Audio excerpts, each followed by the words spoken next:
My name is Sarah Boardman, and I am a senior advisor at Philanthropy Together. Philanthropy Together is a global initiative to grow and strengthen the field of collective giving with programming like We Give Summit. Today, we are so excited to discuss how best to share our power with experts today. Throughout the session, please engage with us in the chat. We also encourage you to share feedback following this session by completing our quick 2-question poll.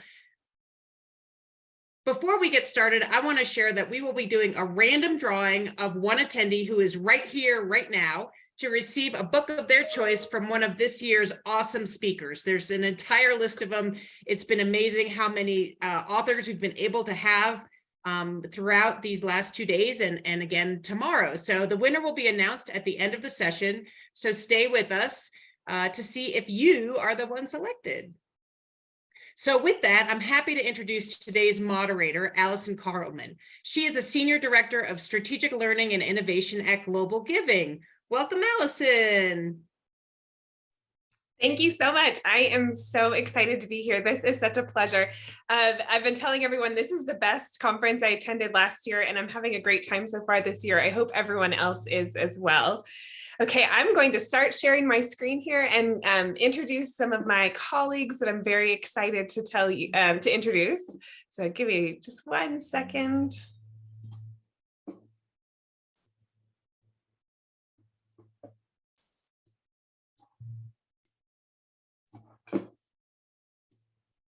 Okay, here we go. Thank you. All right, so I am here to introduce GlobalGiving. GlobalGiving is a nonprofit that connects nonprofit organizations with a vast network of individual and corporate supporters around the world. So this past year, we've been inviting nonprofit leaders and other change makers to co-create new solutions with us. So that means engaging with us in an intensive participatory design process to act as experts to help us reimagine what our programs could look like when we center the experiences and the wisdom of our grantee community. With me, I have Yolanda. Yolanda, would you like to unmute and introduce yourself? Hi everyone, I'm Yolanda. I use pronoun she and her. I'm joining from Jakarta, Indonesia. I'm the education program coordinator of Yayasan Usaha Mulia. It's really nice to see you today. Thank you so much. And then Megan, could you introduce yourself, please? Yes, I can. Hi, everyone. My name is Megan DeSisti. I'm the Global Community Manager at GlobalGiving. My pronouns are also she, her, and hers. And it's really exciting to be here with all of you. Thank you so much for being here. Back to you, Alison. Thank you. Okay, so today we want to share some stories with you about how GlobalGiving is trying to become more community-led as an organization by sharing power with our partners. Oh, yes, and thank you, Sarah, for pointing out that it is 2 a.m. for Yolanda, and she is joining us at 2 a.m. because she's excited to tell this story, and so we're all super grateful that you're here and willing to do that, Yolanda. So during today's session, we're going to introduce a method that we're using at GlobalGiving and talk about the challenges and successes that we have experienced so far using co-creation. And then we'll invite you to ask any questions via the chat feature. Sarah's going to help us keep an eye on the chat, and then there will be a Q&A at the end for us to discuss. And so when we talk about co-creation, we have to start with storytelling. It's where we start during a co-creation process because stories help us build empathy and anchor our designs into concrete lived experiences. So you'll be hearing stories throughout our time. And then at the end, we're going to invite you to consider how you might incorporate co-creation into your work. All right, so here's our background story. I'm going to tell you the context of why we decided to co-create and how and what project we started with. So GlobalGiving was created as the first nonprofit crowdfunding platform exactly 21 years ago. And the tiny startup team that was starting GlobalGiving quickly realized and learned that using resources and incentives would help get money moving in the crowdfunding marketplace. They experimented with incentives for donors and for nonprofits, things like collective fundraising goals or campaigns or matching funds. Those things helped motivate both nonprofit leaders and their donors. And so eventually this learning transformed into a program. This is called the Accelerator Program. Megan actually ran this program several years ago, and every new nonprofit that wanted to join Global Giving had to go through this program. It was an onboarding program 4 times a year where organizations would learn by doing. They would raise money using the Global Giving platform. They'd raise collectively hundreds of thousands of dollars. And it was good for nonprofits and it was good for Global Giving. The new donors and fees that were collected as part of a tip during checkout helped cover our costs for vetting each organization, and they kept our business model afloat as well. And we collected a lot of feedback from applicants. The majority of it was positive, but some of it was negative. The Accelerator Program involved a campaign that required each organization to raise $5,000 from 40 donors in a short time. And some of the participants told us that this blanket approach was unfair. And so as we began asking to hear stories and we did deeper listening work around race, equity, diversity, and inclusion, we also conducted some primary research about what community-led change is as part of our mission. And we started to look at the data at what it wasn't showing. First of all, it wasn't showing that this program was in admitting the types of groups at the heart of our mission, those community-led organizations. It wasn't showing that they were able to succeed. Instead, it was actually rewarding the connections to traditional power structures, so technical savvy, English language ability, and prior connections to individuals with credit cards. People who had those things, they were the ones that were able to succeed. And then US-based organizations were succeeding at nearly double the rate of organizations based elsewhere, and that was not what we wanted to see. And third, the accelerator wasn't leading to the success rates that reflected our core value of always open. So 18% acceptance into our community didn't show that we were always open to organizations, to anyone with a good idea anywhere. And we have this iterative approach to change at Global Giving. We call it listen, act, learn, repeat. And it seems to have worked well for us in the past, but in this case, it wasn't getting us fast enough to our goals for equity and access. So this time we stopped the program. We just ended it, and we needed to share power to rebuild something new.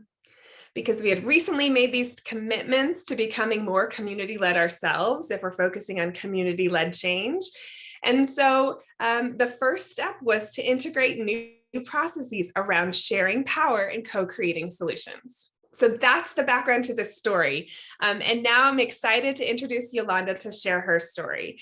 So as Yolanda said, she's the education program coordinator for Yayasan, Usaha, Mulia, also known as YUM, which means the Foundation for Noble Work, if you say it in English. Yolanda, as she said, is joining from Jakarta, Indonesia, and her responsibilities there start with everything from project ideation to project reporting and leading monitoring and evaluation activities. And she's also in charge of working with donors. So last year, together with a few other Global Giving partners, Yolanda was involved in designing a new welcome experience, so a replacement for the Accelerator Program for organizations wishing to join Global Giving. Yolanda, take it from here. I would love, sorry, I have a question for you, Yolanda. I'd love if you could tell the story of how and why you started doing the work that you're doing in your community in Jakarta, and why did you want to start fundraising on Global Giving? Okay, so the organization work began in the late 1960s. There were 3 foreign volunteers coming to Jakarta, and they would like to provide a health service because there was none. They are focused in helping the tuberculosis patient and family. And the work continues until today, where there's still million Indonesian family living on the poverty line. So we would like to offer them the way out from cycle of poverty and give them access to the proper health, education, and community development. The people that we serve are coming from all ages, ethnicity, religions, and gender, and we serve more than 15,000 people per year. So given the complexity of the problem that we want to tackle, we cannot be only focused on health and education. Therefore, we involve the community to help us to design the community development program. So we have so many different problems, especially because we are focused on poverty. And it's not enough just to have 1 month or even a year to solve all the problem. And the problem that rise in community is interrelated and changing over time. So our organization need funding that's sustainable and flexible, and also coming from various sources. And we found that in GlobalGiving.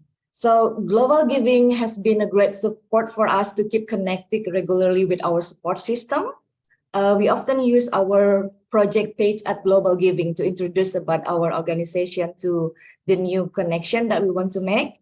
And the regular report that we post at GlobalGiving every 3 months is also very useful to let the existing donor and partner to know what we have done so far.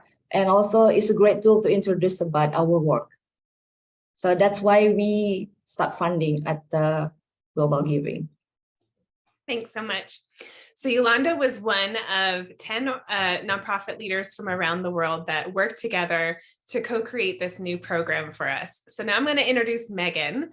Megan is GlobalGiving's Global Community Manager, and she helped drive this collaborative process known as co-creation that we use to design the new accelerator. So she's going to share about the details of this co-creation process and also preview some of the tools that we'll use together at the end of our session. Amazing. Thank you so much, Alison and Yolanda. So at the same time that we were wrapping up the accelerator, we were also envisioning what co-creation could look like for GlobalGiving. And so if you're thinking about that, there was a lot going on. And I'll start by saying this was one of many challenging things, was doing many, many things at once, ending a program and also thinking about how to design what comes next. So co-creation is a type of participatory design, specifically the participatory design studio methodology. And so while sharing power wasn't a new concept for GlobalGiving, we hadn't quite figured out how to fully integrate the co-creation flavor of power sharing into how we operated as an organization.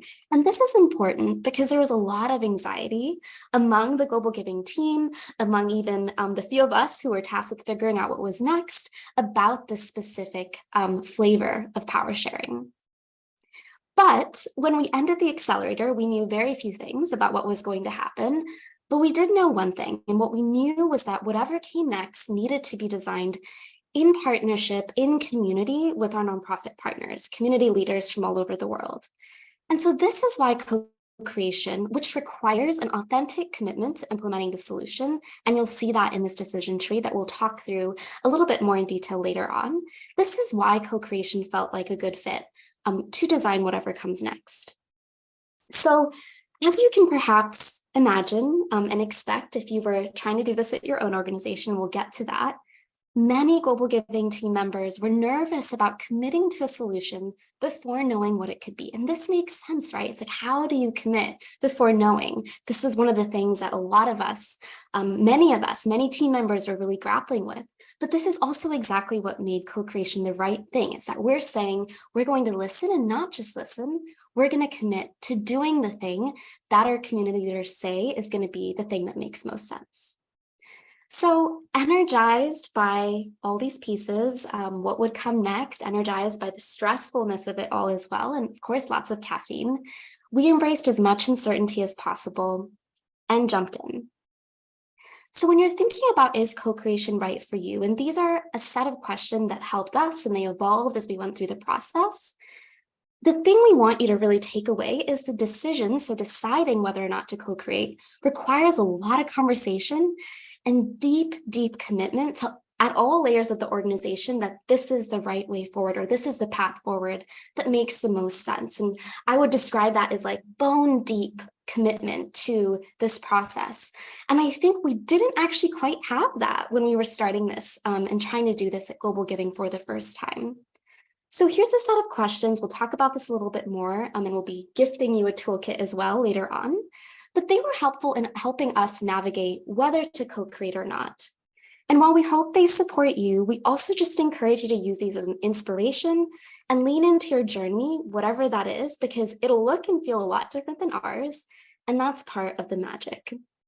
What we know for sure from our experience is that reflecting on whether or not your organization is ready to co-create is completely essential. It's the first step because it is such a time-intensive process for everyone involved. And this may be something that's a drawback. You might think, oh, but we don't have the time for this, or you might think there is no time, but it is also that time-intensive nature that actually makes the facilitates the relationship building, the storytelling, as well as the shared meaning making. So we'll talk about this too a little bit more towards the end, but Alison, if we go to the next slide, I'd love to share what co-creation, the journey, if you were to map it out, sort of kind of looks like. Of course, it's a lot messier than this. So here's an overall map of a co-creation process if we were to map it out. It's based on the human-centered design approach. And the big piece to know here is it's all about expanding understanding, people coming together with different lived experience, coming together, having a shared understanding of first, the problem, then coming together and being like, okay, we understand the problem, here's our shared purpose, and here's actually our shared vision. And so based on that shared understanding, there's a lot of storytelling, you go through different solutions and then decide what's going to come next, right? How are we going to move forward now that we have a shared vision? So starting with the problem, which is important, understanding the problem. And our problem at GlobalGiving for this first round of co-creation was, what does the nonprofit welcome experience look like? How do we actually create a nonprofit welcome experience that helps new prospective nonprofit partners understand access and create value for themselves as part of GlobalGiving partnership? So again, here's a map. It looks tidy. It definitely doesn't always feel that way. There's a lot of bumps that you can expect along the road. And at GlobalGiving, what this actually looked like in practice was a series of 4 half-day Zoom workshops. We did it in consecutive days, which was a lot, but also so much fun. And maybe that doesn't sound like a ton of fun for you, but it looks like this in the map. And then Alison, if you go to the next slide, it also looks like this, right? It's joyful, it's chaotic, it's visually playful and iterative. And we used Miro as a collaborative whiteboard space because we were connecting from all different time zones in a variety of different ways, but it's also definitely something that you could do in person and get very tactical with it if that's something that you chose to do. You saw the map, you saw the messiness, but mostly it looks like this. It looks like a group of people with different lived experiences from different places coming together to share their stories, explore new ideas, and create solutions, and of course, smile for the occasional Zoom selfie along the way.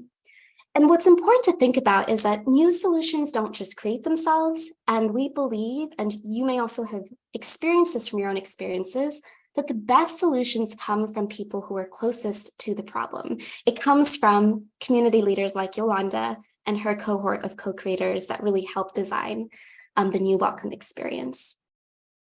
So co-creation is a time and resource intensive process. We know that, or it was that way when we did it. So we encourage you to think about whether or not it's right for you.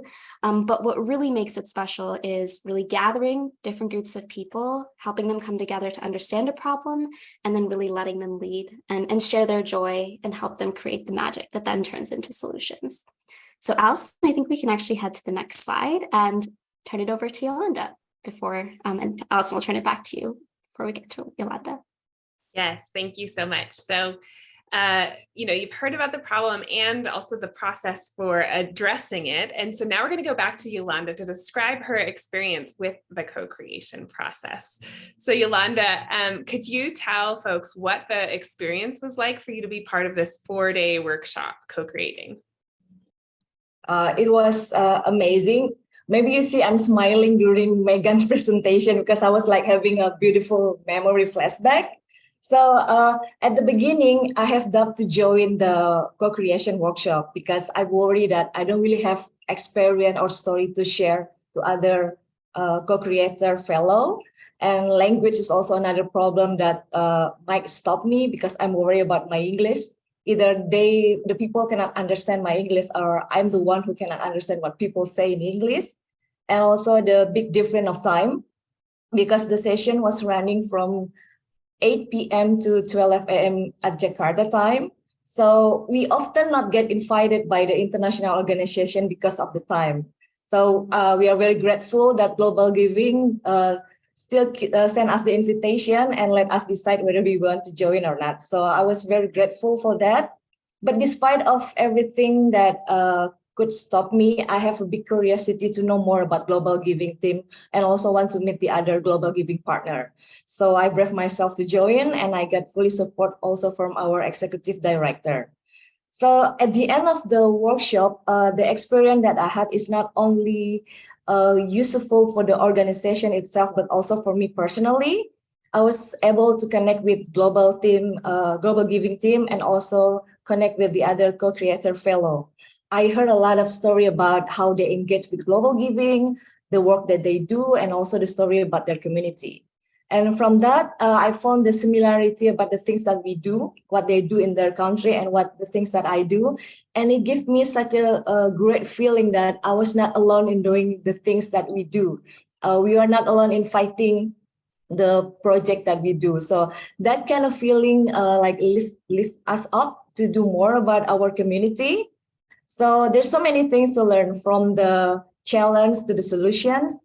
And I hope at the end of the co-creation workshop, the other participants always have meaningful story, or get something from my story. So go back to you, Alison. Yeah, thank you so much, Yolanda. I wish we had more time to dig into your story and also hear the stories of other co-creators. There were some outcomes we didn't expect, which were things like you just described, like connecting with some of the other nonprofits, maybe from across the world, but around a specific topic. And Yolanda even described how she heard about another organization that was using buses in a different way than their community had. And they actually, started using some of the same programmatic ideas that were totally unrelated to what we were doing. And another co-creator actually described how they took the co-creation process, brought it to their community to develop their own programs. So there were some really cool outcomes to it that were not planned. We were just hoping to really design our program, but it was really beautiful benefits all around. So now I'll invite Megan to tell us what the results were. What did folks create, and how did it work? Yeah, thank you, Alison. And thanks, Yolanda, for sharing so vulnerably. I see some love in the chat for you. So as Alison shared, I used to run what was the GlobalGiving Accelerator. And then we said, nope, we're changing this up. This is not working. We got to design something else. So the thing that Yolanda and her team of co-creators designed is called Pathway to Global Giving. It's the new thing. And the three purposes of this program, the new welcome experience, is to prepare nonprofit leaders for an upcoming fundraising initiative, help them connect with a global community of people, and then, of course, decide whether or not GlobalGiving is the right fundraising partner for them. So, we got to this sense of clarity after many, many conversations, many, many iterations of thinking. And what that kind of looked like, Alison will show you on the next slide. The program looks like this. And this was sort of the prototype, but it's lived on, right? It's lived on. And what's important to note here, less is the steps and what the program is about, but the fact that when we finished the workshop, the co-creation workshops, for each of these steps, we went back to Yolanda. We went back to the co-creators to say, does this feel right? Is this what you said? Is this what you meant when you talked about a short survey to help people understand what global giving is about? Is this what you meant by a tool that helps them get fundraising ready? Does this seem simple? Is this what you were describing? And thankfully, with rounds of sort of feedback and iteration, it got to, yes, this is what we were talking about. This makes sense. And so the Pathway program includes filling out a short survey about your organization. Then when there's a program coming up, you get invited, you join a virtual community space, you connect with people, you participate in live Zoom workshops, you learn how to fundraise, essentially. You complete a fundraising ready workbook, which is basically the basics of a sustainable fundraising strategy. And then you enter the GlobalGiving world. You get vetted by GlobalGiving, and once you're vetted, you can fundraise on the GlobalGiving website, and you're considered a GlobalGiving partner. So what did that look like? We had the co-creation workshops, we iterated with Yolanda and her team of co-creators, and we ran 2 pilots. Last June and September, we had to test, does this work? Is the concept making sense? Can people go through this program? And overwhelmingly, The answer was yes. So the biggest problem, as Alison described with the past program, the accelerator, was that the people who wanted to be Global Giving partners could not get through the door. They could not fundraise that amount of money in such a short period of time. So we know very clearly that the Pathway program that Yolanda and her team of co-creators designed really does make access possible for so many people that we wanted to reach. Access is one thing. Now we're figuring out, okay, now they're here, they've got access, can they actually fundraise on Global Giving? And that's a separate problem. But from an equity standpoint, the door is looking a lot friendlier, the door is looking a lot more open, and that was important to us. The other piece, and I won't read these, is part of the Pathway program is really helping people understand what fundraising entails and what Global Giving is about. So you'll see from Paz on the left and Jonathan, who were two participants from the first Pathway program we run, it really helped them understand that Global Giving is more than just a fundraising platform. It can also be a learning community. Or in Jonathan's words, he used to think fundraising was difficult, not for people like him, but really people like him can do it. And it's this kind of qualitative feedback that really, I think, speaks to the power of the program when it's changing mindsets about who can fundraise and who can exist in the space of crowdfunding. And that's something that is really, really important to us and something that wouldn't have been possible if we didn't speak to our community partners about what this should look like. Next slide.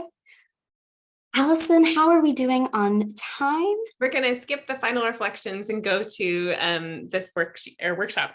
Okay, perfect. So this is the fun part, and this is a really important piece because part of why we're here is to help you think about, is this something that we could try as a team? Is this something that our organization could use to solve a problem? Do we have community members like Yolanda that we could involve in a process like this? So while you're all sitting there, and there's 76 of you, thanks so much for showing up. Love for you to think, and you can drop it in the chat, but you don't have to. You can also just individually reflect. That's fine as well. But think of a need or a challenge that you are facing in your community. It could be the community that you serve as part of the organization, or it could just be in the community that you live or a community that you care about. And then we'll go to the decision tree questions. We'll go to that slide in just a moment. And we'll think about, is co-creation actually a good fit for you? And so ideally, you're thinking about an organizational challenge. I think that's what would work most best in this instance. But let's just get into that mindset. So start thinking of a need or a challenge. And then Alison, if you go to the next slide, I'll read through those questions. So the first question, and again, the purpose of these questions is to really help everyone on your team, on your organization at every level understand what is involved, because it's a time-intensive process. And we've learned that, we know that, and we're telling you here now, you've heard it here. And so the first question is, are people in your community being excluded or underserved by the status quo? In other words, is something you're doing, is a program you're running not serving the people you either want to serve or people that are excluded or underserved? If the answer is yes, and that's the first question, you can go on to the next one. Does community data, do you have feedback that points to the need for something that's totally reimagined? Because this is less about just tweaking a few things. It's kind of about, or not kind of, it is about fundamentally sort of uprooting the thing that you were doing. If the answer is yes, the next question you have to ask yourself is solving the challenge actually a priority for the community and organization? And that and is really, really important because it speaks to, is the organization ready and able to actually commit to this thing right now? And if the answer is yes, this one is perhaps the most important piece of this decision tree, is are you committed to implementing the solution, whatever it may be? And that's a tough one. We really struggled with this one at Global Giving. We're still navigating, what does it mean to commit to something that you don't know what it's going to look like? But that is the process. That is by design. That's not like, ooh, how do we do that? That is part of the co-creation process. And if yes, does your team have the capacity? And this one is super, super important, right? Because if it's not a good time and you don't have the people to do it, it's going to be really, really challenging. But if yes, then co-creation might actually be the right solution for this challenge. So it's not always going to be the right solution. And there's a lot of other ways to share power. And we know that so many of you have really wonderful ways of doing that already. But it is a unique tool. And I do think, as Yolanda shared, there's something really special about the experience. And so we're grateful that Yolanda and her team of co-creators had such a great experience. But I do think, Alison, it would be great for you to speak about some of the challenges we faced internally, because there were a ton of challenges as an organization as we were trying to do this.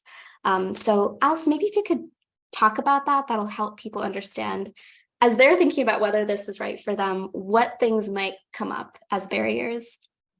Sure.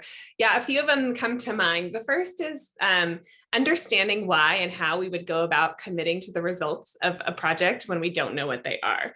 I think there are like fundamental questions about, couldn't that possibly throw off our business model? And that's something that we're really working hard to get to right now. But I think an important way to understand how we're seeing it is there are these three pieces of innovation, right? If you want to innovate, you have to get to this sweet spot between desirability, viability, and feasibility. And so co-creation is really great at getting to what is desirable for your community. And then it is your organization's job to then figure out, okay, how do we make that viable in the market, and how do we make it feasible with our resources? And then can we get to the sweet spot? So it's not committing to like literally word for word what the program looks like, but it's committing to the experience that folks designed or described that they want to have, and then getting to how are we going to make it viable and how are we going to make it feasible. Someone says, what if the idea is crazy? Well, I mean, that's great. Like, then you ask, okay, what is at the heart of this idea that seems so important to the people that we're seeking to serve? And how can we make it viable and feasible? Like, what about it can we take on into our existing business model, or to a new business model for us, or a new like little piece of our organization that could work? So there, crazy is indeed subjective, and it might sound crazy to you, but probably not to these co-creators. If they've earnestly invested, 4 days, 5 days into this time to come up with something. So that was one of the pieces. Also understanding where co-creation fits in the program development cycle. It fits at the beginning. And that's when you then start testing things. Everything has to be tested and prototyped and iterated. That's the next one of those double diamonds, that human-centered design process. Then we get into the testing. And then the third thing was the concern about the timing. So folks on our team didn't want us to commit to implementing something that could take us years, because it would seem actually like we're being not responsive by taking the time to get there. And so that's like a negotiation. We have to figure out, how do we communicate really well through the process? So those are just some of the ways that we're asking these questions. Another question from the audience here was, what was an unintended consequence of the process for all of you? Megan, do you have an answer for that one? Yeah, I don't think it was totally unintended, but again, it was such a beautiful consequence, was like really deep relationships with the people that we spent time with. For example, Yolanda, I didn't know, I knew Yolanda was a GlobalGiving partner, but I had no relationship actually with Yolanda before we were spending like 4 hours a day together for 4 days. So the relationships, I think, is a beautiful, beautiful thing. I think another consequence was also internally as an organization, really having conversations about how committed are we to our community-led commitments, right? What does this actually look like in practice? Because there was so much fear, there was so much anxiety. And so really testing that, stress testing that framework was important. The other thing I'll add, and this is a little aside from the question, but it's really important to mention, is that before being committed to implementing the solution, we did have constraints that we laid out for our co-creators. So boundaries of like, here are the bounds within which we can play in. And that's really, really important, because what that meant was they knew what was possible, and we had discussed that internally. So it wasn't like, whatever you want, we can do it, because that's not real, right? That's not true. We had to operate within our real constraints. So there's definitely boundary creation that's involved. And that happens before. A lot of work happens before you get together during those workshops. So just wanted to add that in, because I forgot that piece, and it's actually really, really important. Another question was, what is a predictable challenge you encounter when you ask people to share power? I think the most predictable one we encounter is that question about like, well, can what we're still doing still work then? If we're going to share power, what's going to break? And, are we going to lose, our ability to get revenue or our market share or our brand, visibility and trust? Like what might break if we share power? It's an anxious response that I can understand, and I feel that way too. So I think it has to be a negotiation within the organization, and also like a deep, like Megan said, like a bone level commitment to acknowledging what we exist for, what we're doing this shared work for, why we hold giving circles. It's to commit to the people who are most affected by this work and valuing and believing that their lived experience and expertise are just as important as, a white paper that you read or another form of research. Yeah, that's a great question. I think I'd answer that as well, just to say a predictable challenge is that really very little is going to go as you planned it. You can have these beautifully designed workshops, but then you're going to get people together either in a virtual room or in a physical actual room, and things are going to change. And so I think it does require a certain level of flexibility from the team to be able to really host that kind of space, because that in itself creates a lot of extra work because you're switching things every day that you thought you had planned. And so just planning for needing to change things and also planning to not know how people are going to get along, right? These are people who didn't know each other before we put them together. And, thankfully they like really gelled, but sometimes that takes longer.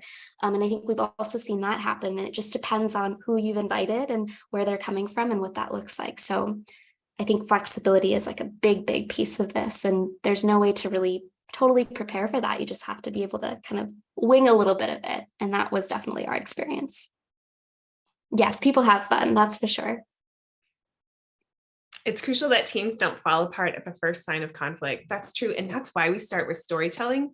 In a 4-day workshop, we spend the whole first day understanding people's stories, so that people can build some understanding of where they're coming from. We practice different listening techniques to make sure that we're, really working with each other as people. And that gives us the ability to work through some of those conflicts. Yeah. And Megan, I would say the flip side to your comment about this does take time. I think it does. And also it takes a lot of time when you start in the middle of the process with a solution in mind, without first asking do we have the right problem? Yeah. If you start in the middle of that double diamond, you just start with a solution in mind, and then you start testing things and run a program that wasn't even the right program, that's also really time consuming. And we don't talk enough about that. Yeah. So yes, it's time and intensive at the beginning, at the front end, but it might also like get you much farther in the long end. Yeah. That's a great point. And I think we all have such different relationships to like time consuming, like what's time consuming for one person might feel just like totally joyful for another. And there was definitely that like mixed experience. I think another unintended consequence, and I see there's some other questions, is we were trying to design a new welcome experience. And what we knew was like, wow, we want this new experience to feel like these workshops. Like there's so much joy here. There's so many good things happening. Can we make it feel like this? So that was nice that happened. It won't always happen that way, but that gave us like a really strong sense of how we wanted people to feel during the new experience. Yes, thank you. That desirability is about how people will feel. Okay, so one question is about funding considerations. This is a great question. So we basically say we need about $10,000 to do a co-creation workshop with 10 to 15 people. Some of those costs for us, because we work internationally, include the cost of translators, live simultaneous translation during a meeting like this. We compensate the co-creators. So there's the cost of compensation. We pay an hourly rate for that. Then there's, of course, the staff time that's involved in it. We, paid for internet in a hotel room for someone who didn't have reliable internet where they lived. And so that made it possible for them. So we made sure that like we were accounting for all of the accessibility constraints, and that was included in that $10,000 budget. Megan, do you have more to say about that?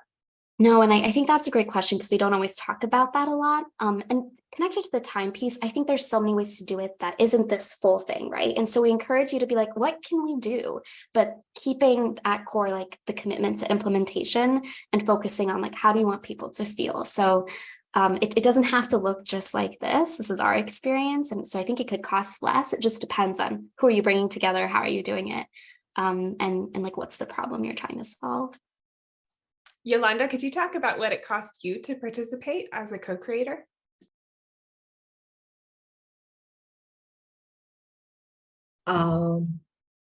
Maybe time, my sleeping time.